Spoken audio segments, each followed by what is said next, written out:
সংসদ তো এখন নেই, সংসদ আগামী দিনে বসলে আমাদের নেত্রী ইতিমধ্যে ঘোষণা করেছে যে এই ধরনের আসামি অলরেডি গ্রেপ্তার হয়েছে এবং যদি এর সঙ্গে আরো কেউ জড়িয়ে থাকে, বিশেষ করে বাংলার পুলিশ, কলকাতা পুলিশ তার সেইভাবে ব্যবস্থা নিচ্ছে।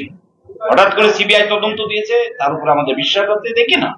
কারণ সিবিআই এর এমনিতেই আমরা যতগুলো কেস নিয়েছে তার রেফারেন্স আমরা দেখেছি, সিবিআই এর গড়পড়তা হার অত্যন্ত কম কলকাতা পুলিশের থেকে। তো সেই ক্ষেত্রে এটা আমরা 100% নিশ্চিত যে সিবিআই হয়তো এটা তদন্ত করবে সঠিকভাবে। বাংলার মানুষ সমস্ত তাকিয়ে আছে যে সিবিআই কি করছে।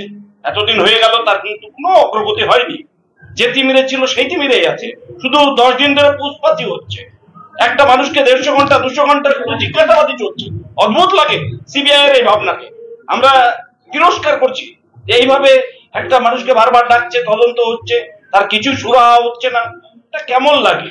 আমরা চাই সঠিকভাবে সিবিআই এর যে তদন্ত সেটা সঠিক পথে এগিয়ে যাক। সত্যিকারের যে আসামি সে গ্রেপ্তার যেমন হয়েছে, আরও যদি কেউ তাকে সঙ্গে জড়িয়ে